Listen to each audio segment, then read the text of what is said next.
Bienvenue à cette exploration. Aujourd'hui, on se plonge dans un texte source intitulé « Le fondement chrétien de l'obéissance à Dieu ». On va regarder ensemble ce que ça veut dire obéir à Dieu dans une perspective chrétienne.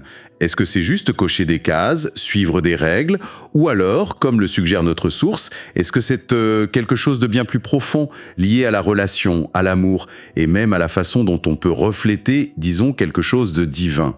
Notre mission du jour, donc, décortiquer ensemble les idées principales de ce texte. Pourquoi cette obéissance est si centrale, comment ça se connecte à la connaissance de Dieu et puis à la vie de tous les jours du croyant.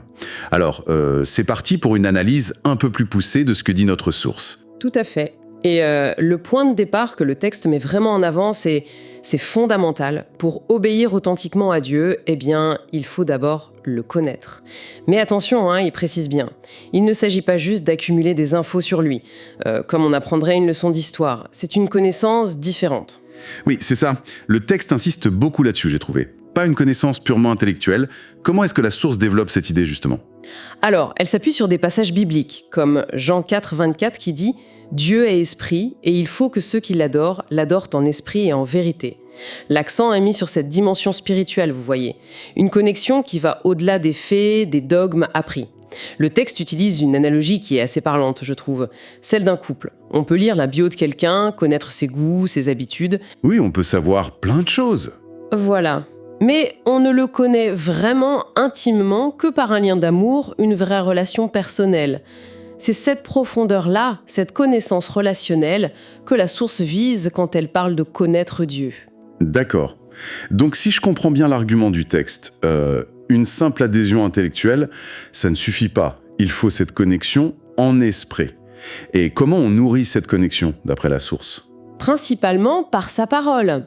Le texte cite un autre passage de Jean, chapitre 6, verset 63. « C'est l'esprit qui vivifie, la chair ne sert de rien. Les paroles que je vous ai dites sont esprit et vie. » L'idée forte ici, c'est que la parole de Dieu, et le texte insiste, lue entièrement, Genèse à Apocalypse, sans rien ajouter ou enlever, n'est pas juste un vieux livre, non, elle est porteuse de l'Esprit de Dieu.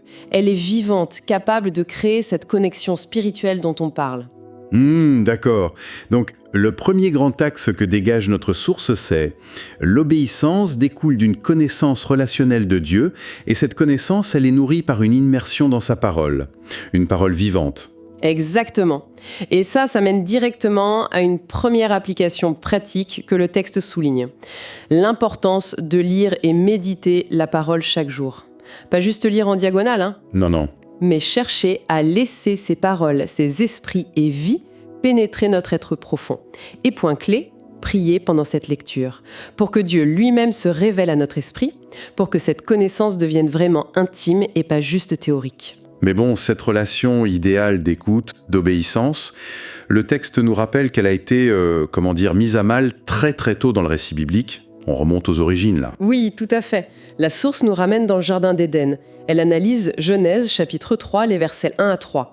Et c'est une analyse intéressante, je trouve, parce qu'elle ne pointe pas seulement l'acte de manger le fruit, mais ce qui y a conduit. Le texte identifie 2 dangers majeurs qui ont en quelque sorte ouvert la porte à la désobéissance. Ah oui, Lesquels ? Premièrement, le fait de questionner la parole de Dieu. Le serpent commence par semer le doute. Dieu a-t-il réellement dit ? C'est présenté comme la première fissure, en fait. Mettre en doute la clarté, la fiabilité de ce que Dieu a dit. Et deuxièmement, le danger d'ajouter à la parole de Dieu. Quand Ève répond au serpent, elle reprend bien l'interdiction de manger du fruit, mais elle ajoute quelque chose que Dieu n'avait pas dit. Vous n'y toucherez point. Ah oui, c'est vrai. Et cette modification, cet ajout humain à l'instruction divine, est aussi vu par la source comme une distorsion dangereuse. C'est fascinant de voir comment la source déplace un peu le focus. Le problème originel, ce n'est pas juste la transgression d'une règle, mais c'est une manipulation de la parole elle-même. Douter de ce qui est dit et ajouter ce qui n'est pas dit. C'est une perspective assez forte sur les racines de la désobéissance. Tout à fait. Et le texte souligne que ces mécanismes, douter ou déformer la parole, seraient ce pièges constants pour nous aujourd'hui. Il cite ensuite Romains 6, 16 pour montrer les conséquences. Oui. Ne savez-vous pas qu'en vous livrant à quelqu'un comme esclave pour lui obéir, vous êtes esclave de celui à qui vous obéissez ?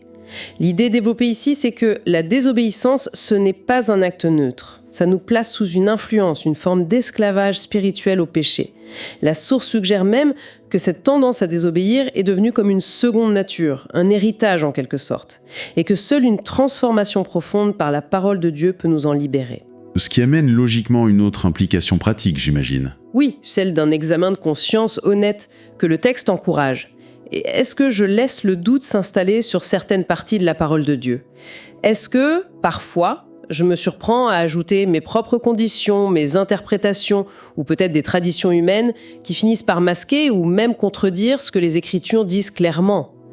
L'invitation, c'est vraiment à la vigilance et au rejet de ces distorsions. Alors, si l'obéissance est si cruciale et la désobéissance si dangereuse, comment savoir, selon ce texte, si on est vraiment connecté à Dieu, si on lui appartient ?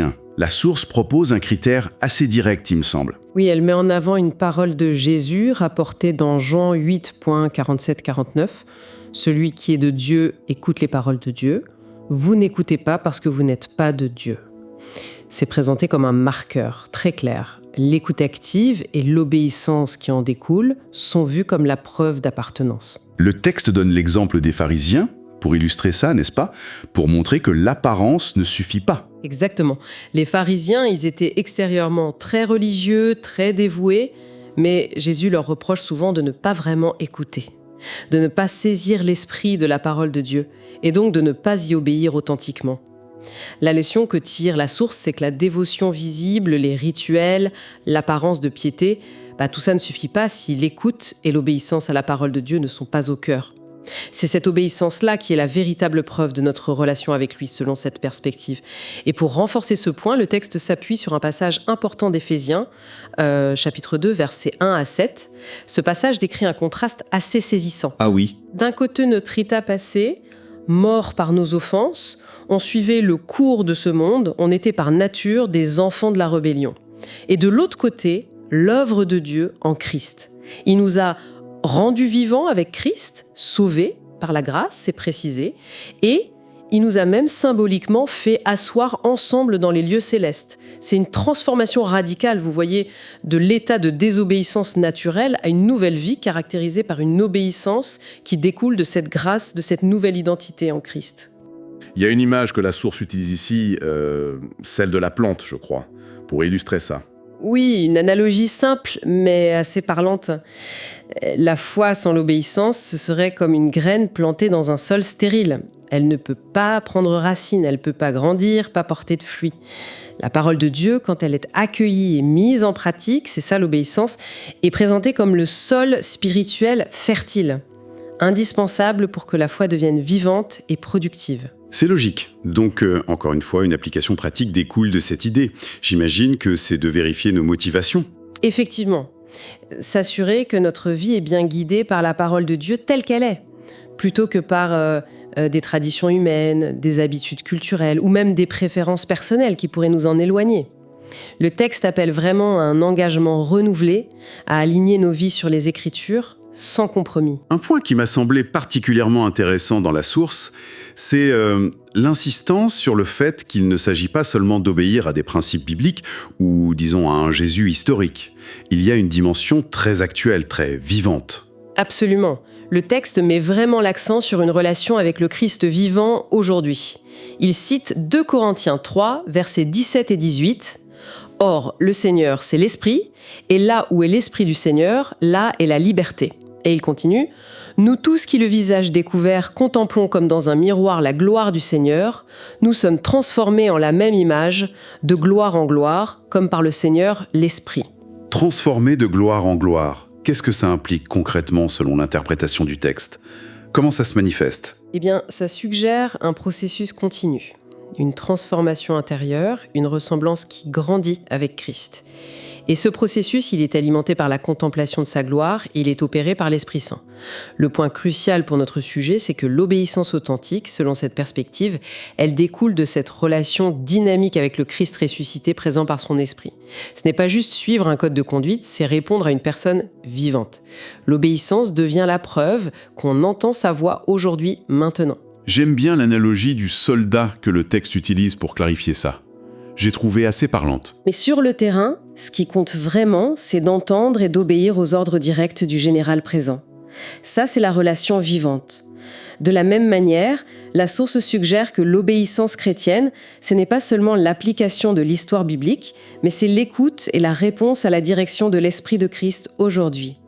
Ce qui rend l'obéissance beaucoup plus dynamique et personnelle aussi. L'application pratique qui en ressort est donc claire finalement. Oui, cultiver cette relation intime avec Christ, par la prière, la méditation de sa parole, et puis une attente active de cette direction concrète. Le texte nous encourage à croire que Christ communique encore aujourd'hui par son esprit et à chercher à discerner et suivre cette guidance dans nos vies de tous les jours. Pas seulement les grands principes moraux. La source aborde aussi un angle plus émotionnel, on pourrait dire. Elle parle de la réaction de Dieu face à la désobéissance. Ce n'est pas juste une question de règles enfreintes, de contrats rompus. En effet, le texte souligne la tristesse de Dieu. Il cite le prophète Jérémie, chapitre 13, verset 17, où Dieu exprime une profonde douleur face à l'entêtement de son peuple. « Mon âme pleurera en secret. Mes yeux pleureront amèrement et se fondront en larmes, parce que le troupeau de l'Éternel est emmené captif. » L'interprétation qu'en fait la source est que la tristesse de Dieu ne vient pas d'un orgueil blessé, mais de son amour. Il voit que la désobéissance mène ses enfants à une forme de captivité spirituelle, sous l'influence de forces destructrices symbolisées par Satan dans le texte. Et ça crée une séparation douloureuse. L'analogie du parent est forte ici, c'est vrai. Oui, celle du parent qui voit son enfant courir vers un danger et qui pleure non pas de colère mais d'amour et d'angoisse pour le bien de l'enfant.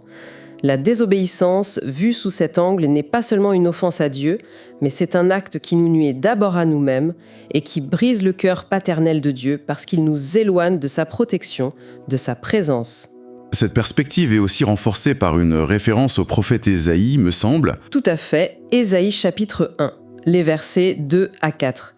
Là, Dieu exprime son chagrin face à la rébellion de son peuple qu'il a pourtant nourri et élevé. « J'ai nourri et élevé des enfants, mais ils se sont révoltés contre moi. » Puis plus loin, « Malheur à la nation pécheresse, race de méchants enfants corrompus. » La source en tire l'idée que la rébellion mène à un appauvrissement spirituel terrible même quand Dieu offre le meilleur. C'est un appel puissant à choisir d'être des enfants qui écoutent et qui obéissent pour notre propre bien et pour la joie de la relation avec lui. Et cela nous ramène à l'idée que l'obéissance est aussi, d'une certaine manière, une forme de protection. Exactement. L'implication pratique finale tirée de cette partie, c'est de voir l'obéissance non comme une contrainte pesante, mais comme une sauvegarde, une protection contre l'esclavage du péché et les pièges de l'ennemi spirituel. D'où le conseil du texte, obéir immédiatement à la parole de Dieu quand on la comprend, ne pas différer, ne pas négocier, parce que selon la source, tout délai ouvre la porte au doute, à la résistance, et ça nous expose à cette captivité que Dieu déplore tant. Ok, bon, si on essaye de rassembler un peu les fils de cette exploration guidée par notre source, l'obéissance chrétienne, telle qu'elle est présentée ici, elle est bien loin d'une simple conformité légaliste, on est d'accord. Elle apparaît plutôt comme quoi ? Comme la manifestation extérieure d'une connaissance intérieure et relationnelle de Dieu. C'est la preuve tangible d'un amour et d'une connexion réelle. D'accord ? Elle prend racine dans l'écoute attentive et l'accueil de la parole de Dieu, qui est considérée comme vivante, porteuse de l'esprit. Oui, et elle est rendue possible, elle est rendue dynamique par l'action de cet Esprit Saint en nous qui nous transforme progressivement. Et enfin, elle trouve son sens ultime, sa motivation, dans une relation personnelle et actuelle avec Jésus-Christ vivant, qui nous guide aujourd'hui. C'est ça. C'est une excellente synthèse des points clés du texte, je trouve. Et ce dernier nous laisse avec une feuille de route assez claire, finalement, pour cultiver cette obéissance au quotidien. On pourrait peut-être la résumer en 5 étapes pratiques qu'il suggère. Oui, bonne idée. Alors, premièrement, s'immerger quotidiennement dans la Bible en priant pour une révélation personnelle, pour cette connaissance intime. Deuxièmement, cultiver une disposition à obéir immédiatement à ce que l'on comprend de la volonté de Dieu dans sa parole, sans douter ni ajouter nos propres conditions. D'accord, immédiateté et simplicité. Troisièmement, passer au crible nos habitudes, nos traditions, nos pratiques, pour s'assurer qu'elles sont bien alignées sur les Écritures et pas sur autre chose. Quatrièmement, nourrir activement une relation vivante avec Jésus par la prière, l'adoration et l'écoute de sa direction par l'Esprit. Vraiment chercher cette guidance actuelle. C'est le côté dynamique. Et cinquièmement, embrasser le processus de transformation continue, ce fameux de gloire en gloire, en marchant dans la liberté que donne l'Esprit. D'ailleurs, ce passage de 2 Corinthiens 3, il se termine sur cette note vraiment puissante au verset 17. « Là où est l'Esprit du Seigneur, là est la liberté ». Donc, dans la perspective de ce texte, la véritable obéissance ne conduit pas à la servitude, mais paradoxalement à la liberté, la vraie liberté. C'est une conclusion forte, en effet, et tout cela soulève une question, peut-être pour prolonger notre réflexion personnelle après cette discussion, une question qui émerge de cette riche exploration de la source. Comment discerner, dans le concret de nos vies, si notre obéissance découle vraiment de cette relation vivante, libératrice, guidée par l'esprit, tel que le texte l'a décrit, ou alors si elle risque peut-être de glisser vers une simple conformité extérieure, une routine, voire une forme de légalisme qui serait dépourvue de cette connexion profonde et de cette transformation intérieure que la source mettant en avant. Voilà, matière à réflexion. Que ces éléments tirés de notre source du jour, le fondement chrétien de l'obéissance à Dieu, puissent nourrir notre propre compréhension et notre vécu de cette dimension essentielle de la relation avec Dieu.